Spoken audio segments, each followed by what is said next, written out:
it's Mirjam. Welcome to my channel.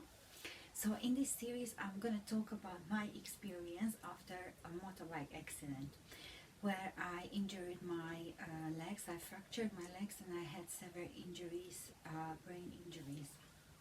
So I will talk about the recovery and the surgeries of the last 5 years. So it's after 5 years after the accident. So if you're interested, please keep watching it. And I'm on social media, on Insta, on LinkedIn, on Facebook as well. And on Facebook I created a group which called External Fixator and Precise Nail Patients group, where I post the videos and I post other things as well if it could be useful for you if you're related to this topic. So at the video or anytime, please give a thumbs up and subscribe my channel, and yes, and follow me on social media. So this in this episode I'm going to talk about the period when I was able to walk again on both legs, and yeah, and then what happened to me, and how I stopped morphine, and how they removed the frames from my legs. So in the previous video I mentioned you that I started to walk again.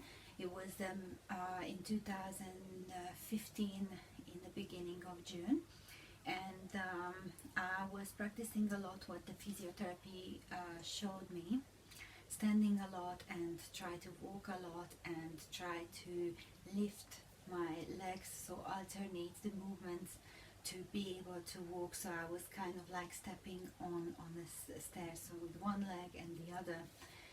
I was doing a lot of exercise in bed as well, and I tried to mobilize as much as I could. So, and what else was it? So yes, and by July I was able to walk with the crutches.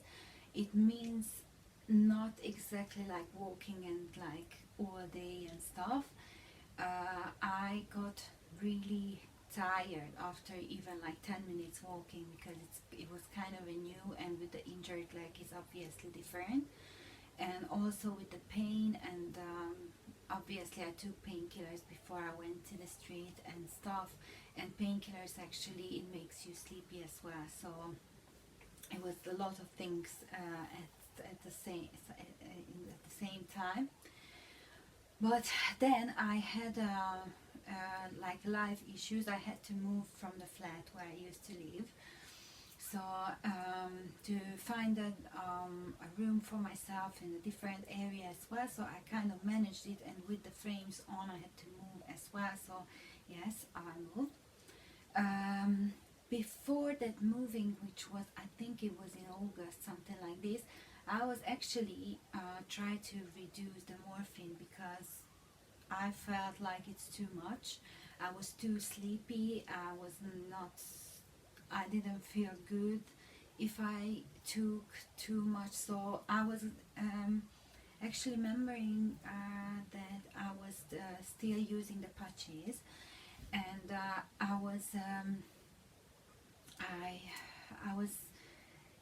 I tried to reduce it. So when I had to change it every 4 days at the end, and then I was like, it was kind of, yeah, I had to tell you, it was very painful because morphine, yeah, it makes a huge difference when you have pain. So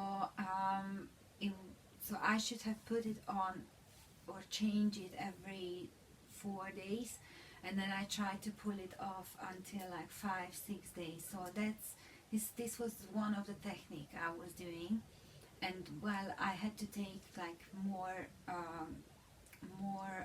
painkillers, other kind of painkillers, just to stop morphine, because it's really addictive, and I didn't want to yeah, end up like, you know, like craving for morphine and stuff. So I think it was at the end of July I completely stopped it, but I had some effect after. Definitely I had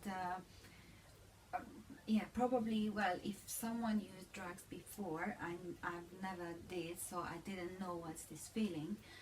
So, and then I had the same feeling when I stopped tramadol in the hospital, because they had to discharge me. They had to replace these drugs for pregabalin.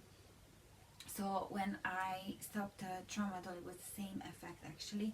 I had this, I don't really know how to describe, but well, if you try drugs and then it wears off, then you feel, you have this feeling that you want to take something else, or you want to do something. It's a really weird feeling. And well, one of my friends told me, what is it, because he used to use party drugs, so he told me, what is this, and he said it's absolutely normal, and hopefully it's gonna fade in a couple of days. And well, when I had pain, and when I was going to sleep, I had these feelings for, I would say, for a week, but just time to time, not continuously. So yeah, that was it. And then, well, I moved, and well, I started to do videos actually before I moved, but I was not really confident with the videos because I was talking very slow. It's because of the drugs. So I didn't really post it on social media. But then when I moved, I got this push from live, and then I said, okay, I'm just gonna record it, and I don't care if I talk slow, if I look silly in the videos. So yes, and I started to do it in the end of August, when actually my surgeon informed me that they checked yeah, my legs with an x-ray, and the x-ray shows that my bones are completely healed. So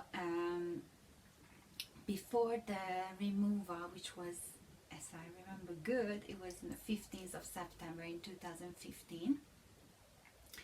A couple of days before, they said I need to go to the hospital, so they need to unlock the locks, or get it loosened, and I need to start to walk with that. That was an awkward thing, really awkward, because it was completely stabilized. So I didn't feel, actually, I got kind of used to it. It was heavy, but then when they adjusted it, it was just I was like, really, I was very scared I'm gonna lose them, but it was into my bone, but so it was kind of like very weird thing. And also it was moving on my legs, so it was kind of a little bit more painful, or I didn't get used to it, how to walk with it, so it was really weird. And and then actually I made those two videos when I'm this red skirt, and there is another one when it's in a belly dance, half belly dance costume. I remember this time, it was really good. So anyway, and I mean, not that good, but very memorable. It's like it gave an extra plus in my life. So, and then when they removed the frames on the 15th of September, well, it was weird.